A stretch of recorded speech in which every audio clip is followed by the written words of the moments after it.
madilim pa. Is malamig-lamig. Pupunta kami ngayon sa Bulacan, sa bahay ng barkada ko doon. Makitatambay lang, holiday eh. Kasama ko yung mga kaibigan, mga kababata ko sa Pandakan. Ang ayoko lang naman sa sa morning ride, yung gumising ng maaga. Tana, yun lang mahirap eh. The rest, masaya na eh. Kung ano pa yung pinakauna mo na dapat gawin eh. Pero pag ganyan, kunyari, pag gabi, iniisip ko na lang basta makapag-toothbrush lang ako. Pagtapos ko mag-toothbrush, okay na, gising na yung diwa ako eh. Pero yung point na mula pagtayo hanggang papuntang pag-toothbrush, laging laban yun eh. Lalo na malamig. Tapos, late na nakatulog. Eh parang hobby ko na na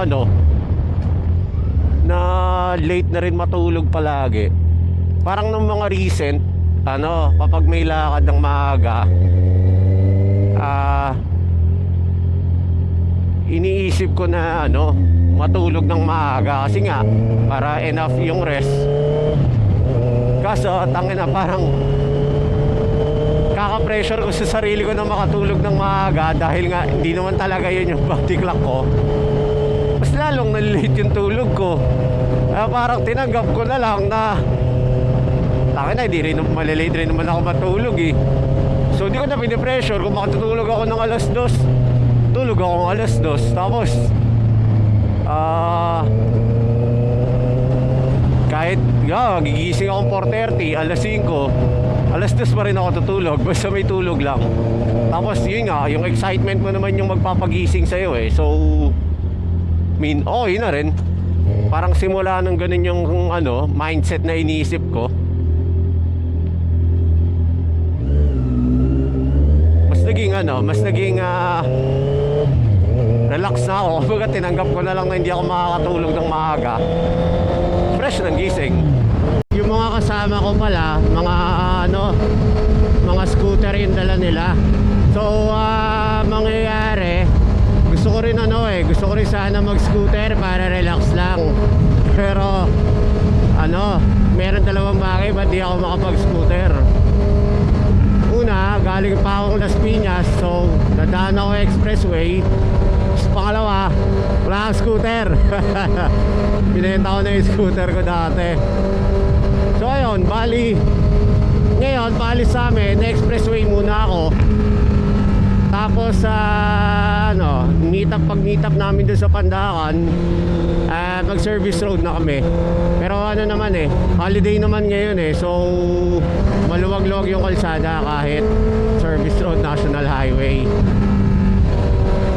Tapos sabi sa akin kagabi ng asawa ko, saan ba kayo magkikita-kita? Sabi ko doon, sa Pandakan pa. Sabi niya, ba't hindi na lang mismo doon sa edge ng LX na hindi na kayo mag-LX?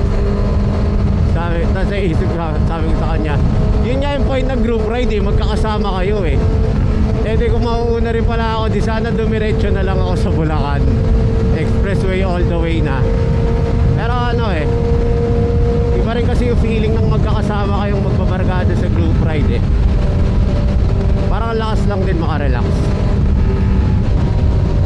Kahit anong klaseng motor, basta yung mga tropa mo yung kasama mo, okay rin I mean, first time ko sila makakasama kasi first time namin magkakasama magkamotor kasi yung isa namin kaibigan, si Mitch, ngayon lang nahilig sa pagmamotor. Kaya plano ko, bubudulin ko rin yun mag big bike para sama-sama na kami sa expressway. Pero matagal namin magkakasama nun. Sabay-sabay kami lumaki nun. First time sa pagmumotor. So parang bigyan namin siya ng maganda experience para ma-addict lalo. Dito na ako sa may Pandakan. Ito nakagaga mo, mapabomba ka. Yari tayo sa mga kapitbahay mo. Sabi nila sa may Balagtas lang daw ang meet up Mukhang doon na yun sila kompleto na. Ito dito sa plaza sa kabilang side. So Saan sila? Tangina, wala. Dumiretso na daw silang Valenzuela. Doon na daw kami magkita. Baka daw maipit sa traffic. Balidaan ako ngayong diretsoin ko na ito, monumento. So hindi naman sinabi kung sa Valenzuela. Gaga. Diretsoin ko na muna to, tapos doon na ako sa monumento follow up kung saan. Hanap muna akong gasolinahan. Ba ako ngayon? Dito na, pa-Espanya, Lacson, diretso. Tapos dito na ako dadaan sa tagos ng bandang naman ang stasyon ng LRT yan Arpapa ata. Ay bago mag Blooming Treat. Tapos kanan na ako doon, diretso ko na ilalim ng LRT. Merong point sa buhay ko na kabisado ko lahat ng to and from papuntang NLEX nung panahong Zambales pa ako naka-assign. I mean lahat yung Lacson, Blooming Treat, kahit sa Navotas na side, lahat, pati yung mga maliliit na auxiliary na series ng networks, tangina kabisado ko yan. Ngayon puta, nagkandaligaw-ligaw pa ako mahanap lang tong LRT 2 taon lang ako hindi bumiyahe sa Zambales, kalimutan ko na lahat. Dito na ako sa may monumento, kakalampas ko lang.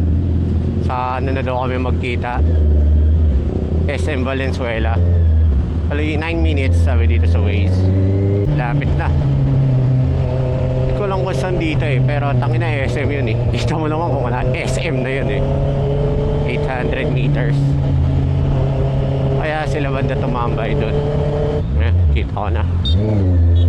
Parang wala to dati Kaya dito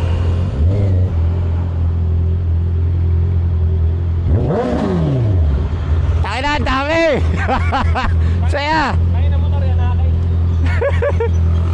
Teka, Bert! Woo! Pag may makita kang Petron, papagas muna ako. Ikaw na magano? Ha? Petron lang.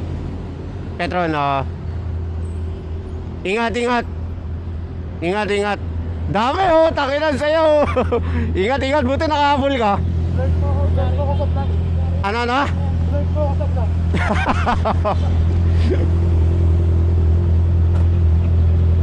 Yeah, dami tangina, may mga dalang pang basketball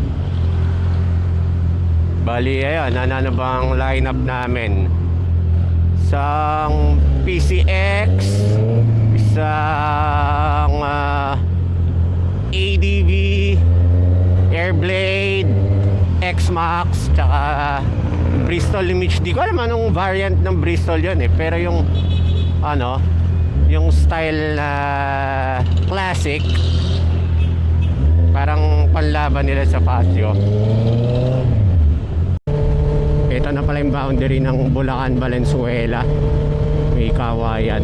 Pero maganda maluwag na Tangina, ako lang may bit-bit na backpack na malaki Yung disadvantage ng big bike unless adventure. Pero tangina sila, mga nasa compartment, nasa box, nasa gulay board. Nanalo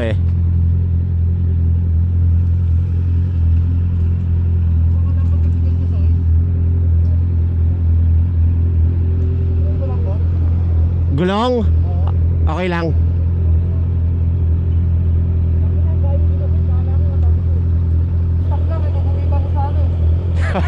Ginugulat mo si Mitch Ginugulat mo si Mitch. Tangina, ang tagal, walang Petron ng puta. Jay, pagas mo na ka Petron.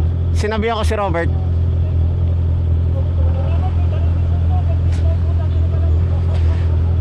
May combs siya lang mag-isa.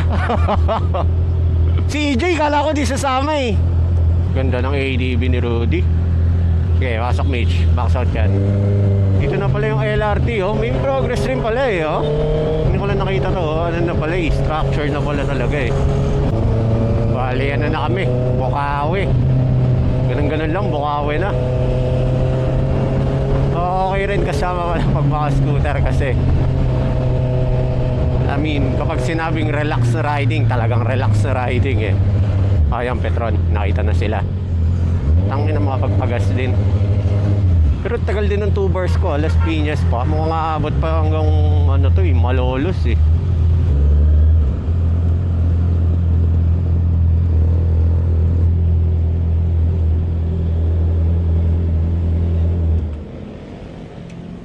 Gas muna. Pagpagas din. Aftermarket na pala yung pipe mo. Ah. Sabi po, tayo na. Napunta si Robert tumae. Hindi lang ako na. Sige lang. Narinig ko sabi ko, tayo. Nakapit ko na Tangin na kapag yung stock, di marinig eh. Walang tunog eh. Gutom na ako, tangin na. Tatakam ako sa palabok tsaka monay eh. Sabi ko nga, saan na mag-breakfast? Ride muna kami kalamayan eh. Kala? Ah, pwede. Nag-almusal para sa palabok eh. Palabok tsaka monay. Yung monay sa Florida.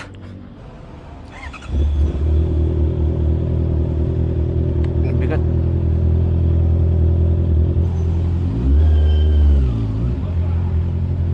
Tatakam na ako sa palabok. Palabok tsaka monay. Hina-request namin almusal kay Bilog eh. Dito na kami sa may paglampas ng Tabang exit. Video ko ng mga to.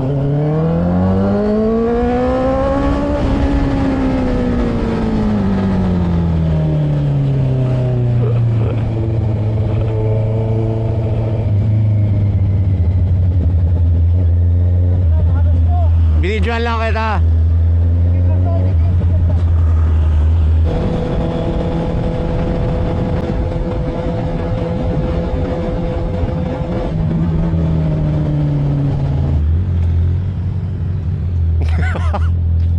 Bye-bye, Mitch!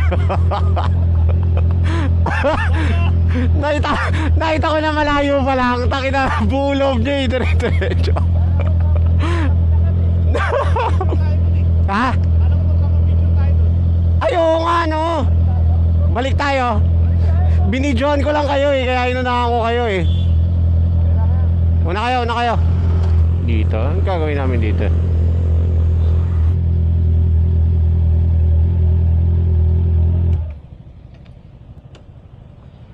Anong gagawin dito? Anong gagawin? Dito ba yung palabok? Di ba doon pa rin naman bahay nila Bilog? Di naman nagbago? Alam ko naman eh, sunod kayo sa akin.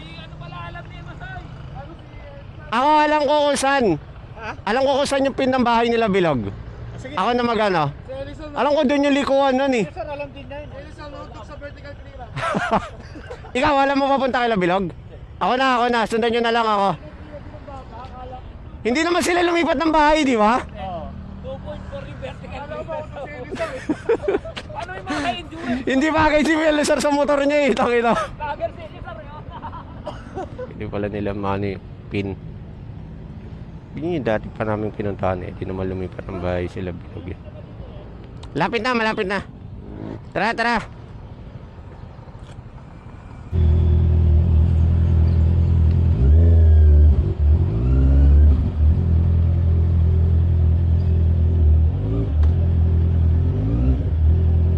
Rasar. Tatay.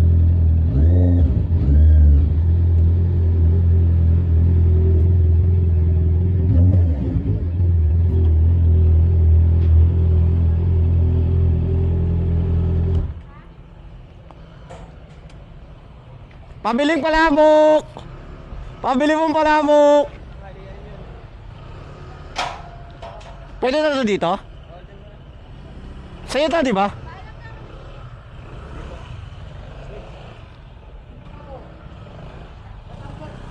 Buhatin mo, Sar. Saan galing? Wala, paalis pa lang kami, magpapalang kami sa gate. Labas na kami sa gate, bibili lang kami. Wala bang mambabaril pag pumasok kami sa loob? Tajay, oh.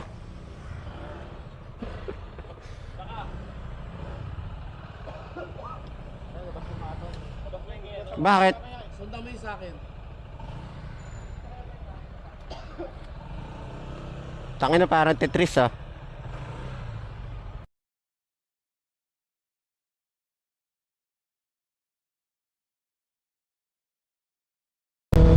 So, sasakyan na din kami. Hindi na ako sumabay sa kanila sa service road kasi tangina pagod na din eh. Pero okay naman, enjoy naman maghapon. Kaya expressway na ako para makapahinga rin ng maaga. Dito na din ako sa Skyway. Bali dito ko natatapusin tong video. Wala na rin naman makikita dito eh, 60 lang to eh. Sige na, hanggang sa susunod. Out na.